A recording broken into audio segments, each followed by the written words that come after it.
Well, if you've been around this fall, you know I've been in this series, Justice Do It. And this is the last installment in this series. This is my final words on this topic for a while. And as I thought about final words, I thought, what have been some good final words in history that I might share with you? And sure enough, I came across a few. For example, nah, that's not a coral snake, that's a king snake.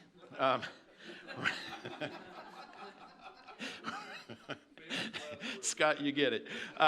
Or, look, wild mushrooms. How about this one? Hey, let's do that thing where you drive your car right at me and I'll jump over it. And here's a true one. This is the Civil War Union General, John Sedgwick. And John Sedgwick, you know how they used to fight in the old days? They'd get lined up across the field. Well, this was a particularly lengthy field, and the Confederate soldiers were on the other side. And the general was being warned, hey, they got sharpshooters over there. You got to be careful. I mean, conceal yourself. And he said, they couldn't hit the side of an elephant from that distance.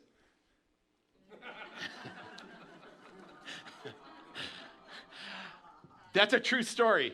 It is. You can Google it and look for yourself. It's a true story. So anyhow, today, the last words. I thought about this, and I thought what we want to take away is really this whole series is about leaving selfishness behind to think about others. That's what the title is, Think About Others. And if God is calling us to act on behalf of others, it starts with our thinking. So it is my hope, my desire that these 6 weeks we spent has you thinking new thoughts, has you thinking God's thoughts. And so it's all about think about others. And I'm going to have some recapturing to do of this series. I just want to make sure, they say for adults, best way to learn is spaced repetition. And so you're going to hear some things that if you've been with me during this series, you've heard before. But I want to bring clarity to the different types of justice, to retributive justice versus restorative justice, to social justice versus biblical justice. So that's where I want to take us today. And I'll start by just giving a recap of what retributive justice is all about. That's the act of righting a wrong. It's paying for the crime when guilty or being acquitted when not guilty. For example, if you're caught speeding and given a ticket, you've got a fine to pay. Now on Scotts Valley Drive, if you're from this area, you know it's posted 35 miles an hour. And you know that they guard that pretty well. So if you consistently drive 50 miles an hour, it should not be a surprise that you get a ticket and there is a fine to pay. And I share that because with retributive justice, that is something parents must execute in their own families, is that sort of justice. But it would not be just to not have the speed limit posted and to be arbitrarily pulled over, not knowing what did you do wrong. And I just share that because parents, one of your jobs is to make sure that justice is happening. And you use rewards and punishment to help change behavior. If there's a behavior that is intolerable, make sure your child understands what it is, why it is, and understand the boundaries, and understand what the penalty will be if those boundaries are crossed. And you can do that without any anger, without any tempers flaring. You just describe it all. I used to do that with my kids, and I'd say, okay, now if you violate this, what should the penalty be? I'd always let them pick the penalty, because it was typically way worse than what I would decide. It's like, okay, you can be grounded for the whole summer. That's okay, you know. Anyhow, let me get back to this. There's another type of justice. This is called restorative justice.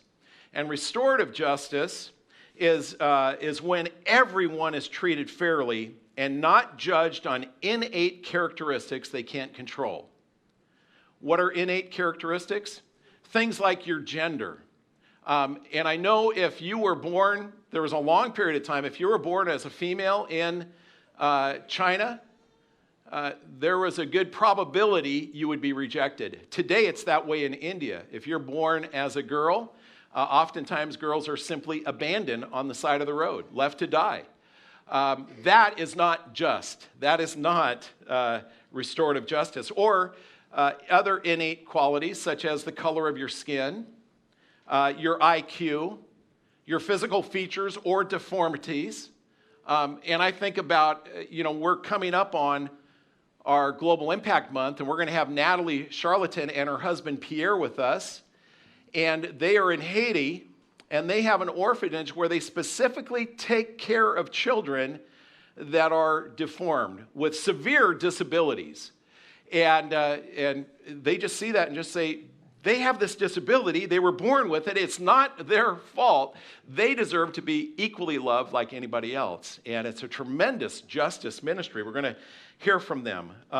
Other innate characteristics are your economic class, whether you're born into abject poverty or not. A child can't control that. Or your family status, whether you're widowed, singled, divorced, orphaned, whatever it is. That justice says, or restorative justice says, you're treated fairly, you're treated equally, apart from those things. That's God's heart. And then we have social justice. And I want to make sure, this is important to me, I want to make sure that you all understand this series has not been a series about social justice. It hasn't. There's some similarities to that in biblical justice, but it has not been a series on social justice. Social justice really is the equal access to wealth, opportunities, and privileges within a society. These are often associated with political positions and political parties. I had no intention of taking this series political at all. I know in a few life groups it turned that way a little bit. It was never the intention, because in social justice, equal access is often determined by the distribution of wealth. And inherently, wealth is evil in social justice. That if you've got money, that's unfair to everybody else. We're going to take your money through taxation or however, we're going to redistribute it. And a lot of what fuels social justice is that. It's going after financial inequalities or access to wealth. When in reality, if you look at the Bible, and by the way, can wealth set up one group of people that have advantage over another group of people? Sure, if that wealth is used for selfish means, but that's not the only thing. In the Bible, there is three things. Three sources of mistreatment between people are money, which is really tied in with greed, sex, which is tied in with lust, and power, which is tied in with control. That those three things, when left on their natural course, can create an environment or a situation where one group of people will take advantage of another group of people. And social justice seems to focus primarily on the money side, whereas biblical justice focuses on all of these regardless of what the cause is. Regardless. Anytime there's less fortunate people and other people taking advantage of them, God doesn't want that to happen. And he calls on his church, his people, to do something about it. See, biblical justice is a moral obligation to care for people less fortunate than us. It's a moral obligation to care for people less fortunate than us. It always comes down to a choice.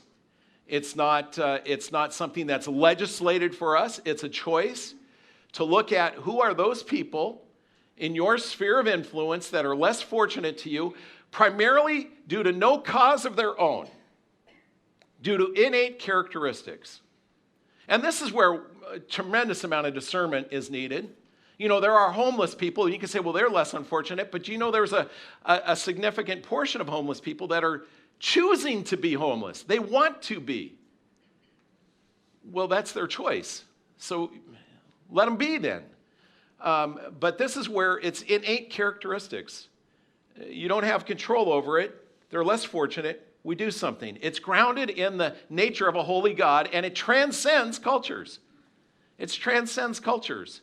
In other words, biblical justice will work through Christians in a place like India, who our partner, we opened up a home for abandoned baby girls. and there is a house there with house parents that are raising these abandoned girls.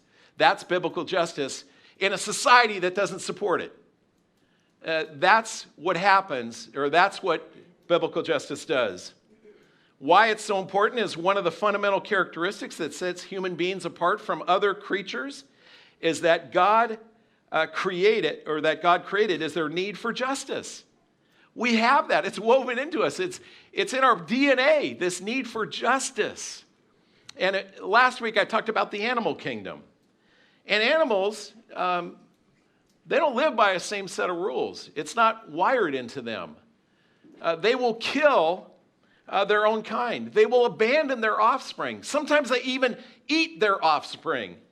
And yet when we see that happening, when we go to Nat Geo and watch it on TV, it's natural. It's what that breed of animal does. And we don't think anything of it because that's natural. But we're created differently. We're held to a much higher moral standard. And to ask why that is, we have to go back to the beginning when God created us. Genesis chapter 1 tells us we were made in the image of God. Then God said, let us make mankind in our image and our likeness. That doesn't mean you go up to a mirror and you look in the mirror and say, I just see God. That's a very deep theological thing. What does it mean, his image? What does it mean, his likeness? Verse 27 says, so God created mankind in his own image. In the image of God, he created them. Male and female, he created them. Image, in the context I'm speaking of today, it means for us humans created by God to represent God and carry out his plan. Carry out his plan. It's to implement the morals and concepts of justice that God himself abides by. All humans deserve to be treated justly and fairly. And when God created us, he put us in paradise. He dwelt amongst us. There was no group of people had any advantage over any group of people. That was lost when sin entered the world. And God wants to reclaim that. And he's calling on us to do it. What had happened when sin entered the world, remember, sin makes straight things crooked. Remember that from last week? Sin makes straight things crooked. What sin has done is it's taken the mantle from God where God says, this is what's restorative. This is how human beings should relate to one another. And without God in the equation, sin has allowed mankind to say, no, I'm going to define how we relate to one another. And that's how great injustices have happened. Because things like greed, lust, control get in the way. And selfishness gets in the way. And so as God saw the way of mankind, he said, I'm going to create a people unto myself. And so he raised up Abraham, Father Abraham. He became the father of the nation of Israel, ultimately. And he said, as a nation, I want you to model what it's like to treat others around you with fairness and justice. And they did that for a while. But then they got caught up and they began to fail. And so what God did is God brought judgment on that people, and he took them into captivity by the Egyptians. In captivity, I want to read to you chapter 10 of Deuteronomy, verses 18 and 19. Listen to this about God. He defends the cause of the fatherless, the cause of the orphans, and the widow. He loves the foreigner residing among you, giving them food and clothing, and you giving them food and clothing. And you are to love those who are foreigners, for you yourselves were foreigners in Egypt. God says, I need to give you a lesson about people that have been taken advantage of, because that's who we're supposed to help, those less fortunate. So what I'm going to do is I'm going to intentionally put you in a less fortunate spot. And then when I rescue you out of it, you're going to have these memories of, oh yeah, that's what it was like to be less fortunate. God, thank you. We're not less fortunate anymore. Now I can put my eyes on those who are less fortunate. By the way, God has done that with every one of us. Every one of us. At one time, we were separated from God because nobody on their own can get right with God. It's a work that he does when we come to understand sin in our own lives, repent of it, and accept Jesus as our Savior. Until that point, and we may not even know it, but until that point, we're wretched, we're poor, we're naked, we're blind. All those things. Revelation chapter 3, verse 7 says this. It says, at one time you were all those things. You were wretched, poor, naked, and blind. That was you. That was me. But God pulled me out of that, and he did it so that I can look back, you can look back and go, at one time that was me. Talk about less fortunate. Talk about no hope within. Talk about estrangement from God. That's a horrible situation to be in, but now we know what it's like. I think there was modeling happening in the Old Testament and how God dealt with people to give us a picture of what it's like today. To give it what I can just tell you this: righteousness and justice is a big deal to God. It's a big deal to God. We look at the word justice, mishpat, is 400 some odd times in the Old Testament. Righteousness, some 135 or 40 times. Most often, those come together. They're used together. Some examples of this are places where it's illustrated. Deuteronomy 32:4. Listen to this. He is the rock. His works are perfect. All his ways are just. A faithful God who does no wrong. Upright and just is he. That is a description of God. And as we go through this life, ever being molded to be more like him, that statement should become truer and truer of you and me. It really should be as we mature in our faith. Look at what Isaiah wrote in the opening chapter of Isaiah. He says this, learn to do right. Seek justice. I thought about that. Learn to do right. In other words, it's not natural to do right. It's not natural to seek justice. It's natural to live a life of injustice. It's natural to look at other people who are less fortunate and say, well, glad that's not my problem. That's natural. And so God says we have to learn this. How do we learn? We learn from the Word of God. That's one way. We also learn by doing. By trusting God, by stepping out in faith, what he calls us to. That's how we learn. Learn to do what is right. Seek justice. Defend the oppressed. Take up the cause of the fatherless. Plead the case of the widow. That is tremendous encouragement that Isaiah. Do you see what's happening here if you've been in this series? There is justice. It's like, if this is a meal right here, if this is a hunk of steak, it's like the seasoning sprinkled all over the Old Testament is justice and righteousness. It is a dominant theme. Again, we read in Proverbs 31:8 and 9, speak up for those who cannot speak for themselves. For the rights of all who are destitute, speak up and judge fairly. Defend the rights of the poor and needy. This is God's heart towards us. Think about others, is what he is saying. And then even Jesus, when he came, Jesus gave a scenario in the future when all people are gathered to himself and he separates the goats from the sheep. And that's where he had this least of these talk. He said in Matthew 25:40, the king will reply, truly I tell you, whatever you did for one of the least of these brothers and sisters of mine, you did for me. You can look at Jesus while he walked on this earth, and he intentionally walked towards the less fortunate. He intentionally moved towards them. And if we claim to be Christians, we need to go where he goes. If that's where Jesus goes, it only makes sense if we're trying to imitate him, if we're trying to be like him, if we're trying to grow in maturity like him, that we will move where he moves. And if we don't move, how can we possibly say we're following him? We're deceiving ourselves is what's happening. Again, these are my final words. I want to make sure this sticks. They're not gruesome words. I just hope they're memorable words. I love what James said. James, the brother of Jesus, talked about our faith as religion. He said this, this is James 1:27. Religion that God our Father accepts as pure and faultless is this, to look after orphans and widows, those that are less fortunate than yourself, in their distress and to keep oneself from being polluted by the world. I'll talk about that pollution in a minute.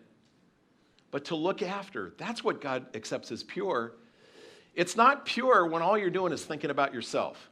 That's not purity as God sees it. That's not righteousness as God sees it. And so really when it comes down to this sort of justice, who's responsible? Who's responsible? Now, the reason this is not a series on social justice is because social justice says the government's responsible. They're the ones responsible. They've got to legislate, create laws. The problem is those are all from the outside in. They're compelling you to do something, usually under penalty of law if you don't. And it doesn't change the heart. Biblical justice is where, wait a minute, this is an inside out. This is God stirring in me, doing a work in me. This is his spirit manifesting itself into my feet, my hands, my action, so that I solve the problem. So biblical justice is always up to the responsibility of the individual. God looks to us. He doesn't look to government, he looks to his people. That's what he does. The Bible compels us to make the problems of the less fortunate our problems. That's what it does. The Bible compels us to say the problems of the less fortunate, they must be yours. And I understand in faith, we're all at different places, right? You may be a baby Christian and be looking at that going, wow, that's a pretty high call. I wish they would have shared that with me before I accepted Jesus. But if you've been walking with the Lord for any length of time at all, there's no free pass on this. There's no excuse. There's no okay, get out of jail card free ticket on this. This is an expectation that a holy, loving God has on each one of us. There is compelling force behind it. And 9 out of 10 references to justice in the Old Testament are restorative in nature, not retributive, restorative.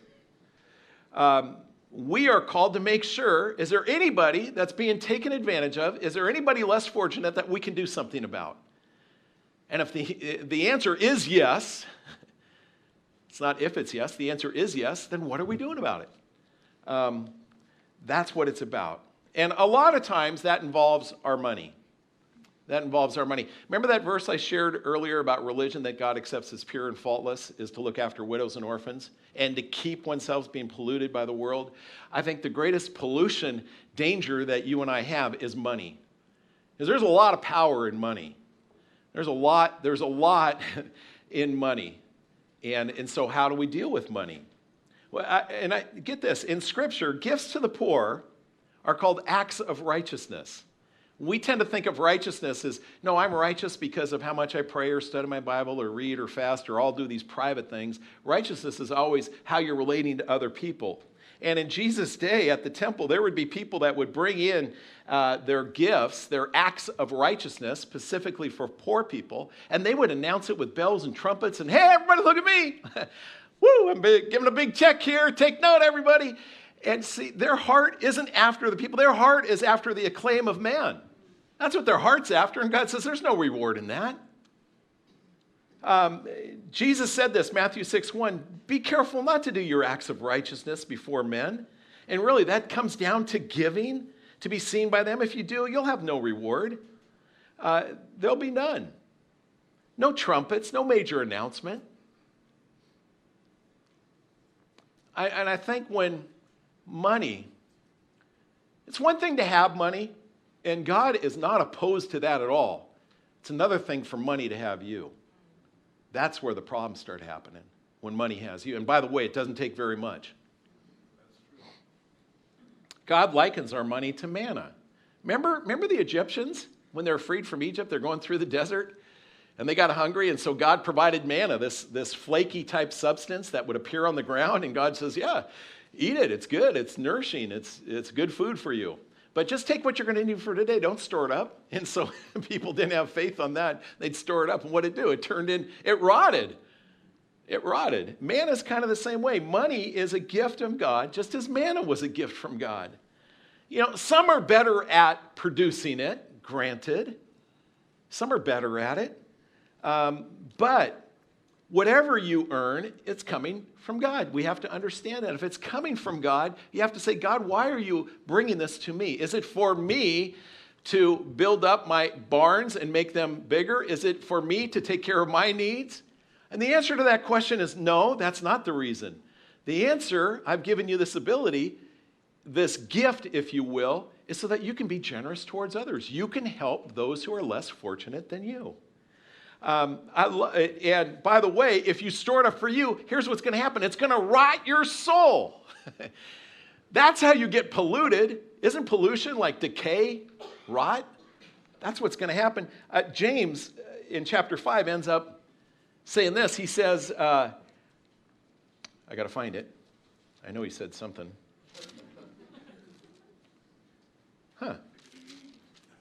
Oh, here's what he said. James chapter 5. And remember, he's talking to the church. He says, now listen, you rich people, weep and wail because of the misery that is coming on you. Your wealth has rotted, and moths have eaten your clothes. Because they began making it all about themselves. So they stopped thinking about others. Your gold and silver are corroded. Their corrosion will testify against you and eat your flesh like fire. You have hoarded wealth in the last days. Look, the wages you failed to pay the workers who mowed your fields are crying out against you. The cries of the harvester have reached the ears of the Lord Almighty. You have lived on earth in luxury and self-indulgence. You have fattened yourself in the day of slaughter. Whew. That's some heavy-duty warning, isn't it? God's just saying, think about others. Think about others. So here's my last statement on this. Last question. And this is personal. This comes for each one of us. Will I take up the cause of biblical justice by caring for people who are less fortunate than me? That is a question. I can't answer that for you. You have to answer it yourself. How do we do that? There is a lot of opportunities here. You could say, you know what? I understand there's a few people from the church that go to the jail on a regular basis. I want to go to the jail too. How do I do that? Let me know. I'll get you in touch with those people. We give away food every Friday at 5 o'clock. Hey, I would like to give away food too. What's involved in that? You can have a chance to do that. It's taking care of people who are less fortunate. Monterey Bay Challenge. It's helping people get off of substance abuse. I want to help with that. Let us know. We'll get you hooked up. The Pregnancy Resource Center. How can we help, these infants? They haven't even been given a chance yet. They're still in utero. And you've got a lot of times homeless people coming in. They're pregnant or an unwanted pregnancy. They don't know what to do. You can take up the cause. You can speak for the one who can't speak. We can show you how to do that. You can just say, how can I use some of my money? You can give it to our benevolence account. We're helping people make bills happen. We take care of things for people. Global impact. We're going to head off into that during the month of November. Tremendous justice opportunities there. And then a new one we've got, Foster the Bay, taking up the cause of the one who wasn't their fault. They don't have a mom and a dad to parent them. And they're in a system that gives them no love. We could help with that. I'm going to ask Dave to come up and share a little bit about that. And let me just pray as I do. Father, clearly your heart is for justice. And if your heart is for that, then God, that's where our heart should be too. But Lord, this has got to come from inside out. So Lord, help stir that in us. Help that to be the case. In Jesus' name, amen.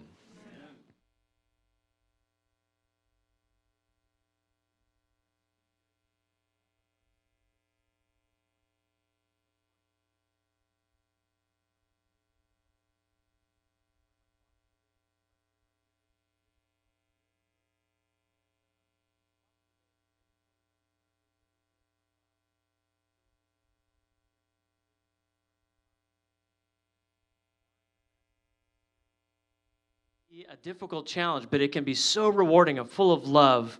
And we have two people that we're calling advocates in our church circle. That is my wife, Amy. She had a work thing come up this morning. She's on call, and so I only have a picture of Amy right here. Yeah. Right there. So there's Amy and then Donna Kwame. Can you give us the little hand wave? Yeah, there it is. So Amy and Donna are tag teaming, being advocates for all the voices that we can't hear in this room, from kids in the counties that need a place. So Philip also didn't discover he was going to be coming out to our church until probably about like 6:17 a.m. this morning or something like that. And he could tell you more about that. But set your attention span for the last 10 minutes here as he shares the heart and the vision of Foster the Bay.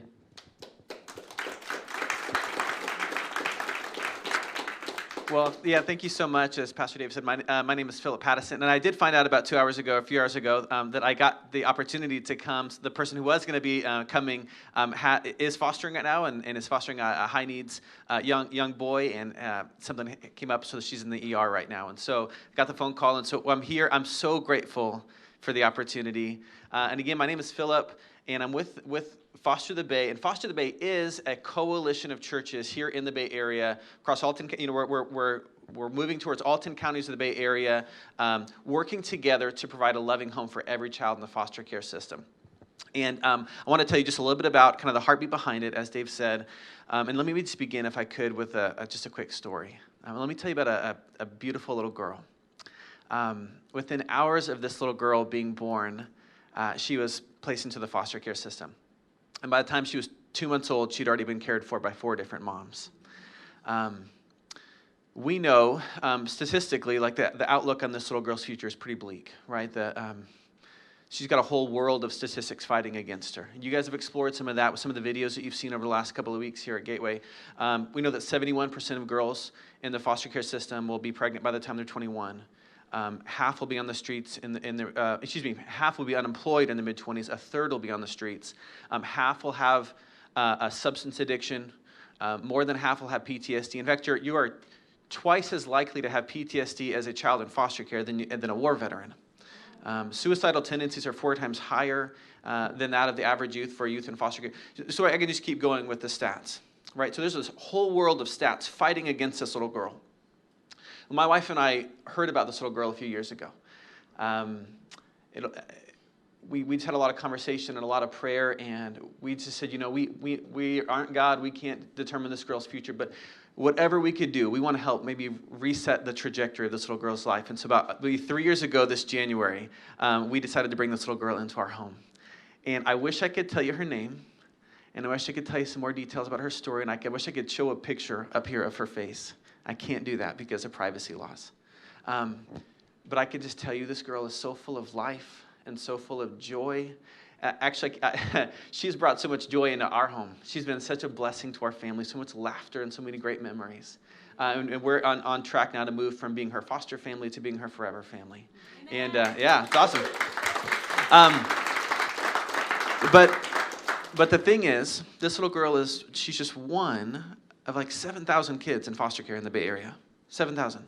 And every one of these kiddos have a name, and they have a story, and every one of their stories matters to God. And because their stories matter to God, their stories matter to us. Let me tell you about a couple other kids. Let me tell you about a little boy and a little girl. So this is a brother and sister, similar to our little girl. Just after they were born, they were removed from their biological family. In this case, it was because of extreme domestic violence. And so they were actually separated. The little girl went to go live with the family in the city. The little boy went to go to kind of the farmland, lived with the family there. They both grew up, did really, really well. The little girl went actually into politics. The little boy grew up and actually just had a big heart for the world around him and went into the military. And the little boy, I guarantee you've heard of him, he actually went on to become a hero. And he became a hero not because he simply saved his, some fellow soldiers, or even because he saved his country. This little boy became a hero because he went on to save the universe. This happened a long time ago in a galaxy far, far away, if you're not tracking. So, for those of you who aren't still caught up yet, that's Luke and Leia Skywalker. So that's the plot line of Star Wars. My buddy Krish recently told that story in a TED Talk on foster care and adoption. He said, it's really interesting when you think about it, how many of our favorite characters have backstories like that. Like, that's their story, right? I was just talking about this with somebody, with Katie here before the service. Spider-Man was adopted by his aunt, right? Superman was adopted. Yep. Batman. I'm not 100% sure the legal ramifications. He was raised by his butler, though. And apparently, like, that's okay, all right? So, James, do you know James Bond was adopted? I was telling this story the other day, and a guy said 11 from Stranger Things. Yeah, kind of. Elle from Stranger Things was kind of fostered. Right? Guardians of the Galaxy, the kids from Lemony Snicket, the kids from Chronicles of Narnia, right? The Pevensey kids were fostered during the war. Yep. Harry Potter. Yep. That's not a shining example of fostering with the Dursleys, but but Harry Potter was fostered, right? So what's interesting to me is that, like, that's not just, it's like the filmmakers discovered something really important. That kids who have gone through heartbreaking, traumatic experiences, that, kids who are less fortunate, right? Kids who have come from hard places, that they are not without hope for their future. In fact, they have the capacity and the potential to be something great, Amen. To be something incredible. Amen. And what's fascinating to me is that that's not just like the makings of a good plot line or the makings of a good movie. Like, that truth is at the very heart of Christianity. It's what we believe as followers of Jesus, that although things seem to be falling apart and things seem to be broken, that we have hope for our future. There is opportunity because of who and what Jesus has done, that we have opportunity for healing and wholeness. Amen. And that's not only been, because that's true about our God, that's been true about God's people. That for the last 2,000 years, God's people have, just as Pastor said so well over the last 20 minutes, like we've entered into places of brokenness and injustice and brought healing and wholeness time and time and time and time again for the last 2,000 years. In fact, did you know that the first known hospital in every nation across the globe was started by the church? If you look at prison reform, education reform, women's rights, the abolition of slavery, civil rights, they all trace their roots back to God's people. The same is true with adoption and foster care. There are written accounts of an old Roman practice how when a child would be born into a family, the child would be placed down at the feet of its father. And if the father symbolically stooped down and picked up the kid into his arms, the child was said to have been legitimized and welcomed into the family. But sometimes the father, for whatever reason, didn't pick up the child. It could have been like in China, where maybe it wasn't the preferred gender of the day. Maybe the child looked sick or frail. But if the father didn't stoop down and pick up the child, instead what would happen is it would take the kid outside of the city to a designated place where it would be left alone to die. They called it infant exposure. It was a common, acceptable practice. But you see, followers of Jesus understood that these kids mattered to God. And so they would go out to these places on a regular basis, and they would rescue these children, and they bring them into their own homes, and they would raise them up as their own beloved sons and daughters. And it was the Christians that put pressure on the Roman government to outlaw that practice. So what I'm stoked about today is that, yes, this is our history, this is our legacy as God's people, but this isn't just our legacy, this is also our present. We have the opportunity today to carry on that same torch in our generation, in the Bay Area. This is the Bay Area, right? We consider Santa Cruz County the Bay Area. So the greater Bay Area. Thank you. A few years ago, my wife and I, we started fostering. It's been 5 years now that we've been fostering. And I was pastoring a church called Twin Oaks Church in San Jose. And we invited our church to get engaged with us. We said, hey, let's care for what we believe to be the most vulnerable population in the Bay Area. Foster kids and their families. And some Bay Area social workers heard about it. And we said, this is great. We know about what your church is doing. We know what other churches are doing. There's some handful of churches around the Bay Area that are doing similar things. They said, what if together you guys started a faith alliance of churches? What if you got together? They said, we're in a crisis right now. We have more kids entering into foster care than we have homes that are ready for them. Would the churches come together, create a faith alliance, they called it, and help us meet this crisis? And so 4 years ago this month, we started Foster the Bay. And we went from one church in South San Jose of about 100 people to now 94 churches up and down the Bay Area that are working together to raise up foster homes and then support for those foster homes. And I'm so glad to be here to be able to invite you in to be a part of that. This next Saturday, we're going to be having an interest meeting right here at Gateway Bible where you can learn about some roles you can play. You can learn about what it would actually look like for you to open up your home to a child in foster care. But not everybody can do that. Most of you can't do that. Most of you shouldn't do that. But there is a role for you to play. One of the reasons why there's so few foster homes is because retention is so low for foster parents. Within a year, 60% of foster families will have dropped out because it's difficult. Kids who've come from hard places sometimes will, in their pain and confusion, will sometimes act out of that. And it's hard sometimes. We've experienced that. Or it's hard sometimes when they come into your home and you fall in love with them. And they're with you for a year or 2 years, and they become like a son or a daughter to you. And then they go back home, or the county brings them somewhere else, and you never see them again, and it rips your heart out. We've been through that too. It's terrible. It's hard. But you know what changes retention for foster families?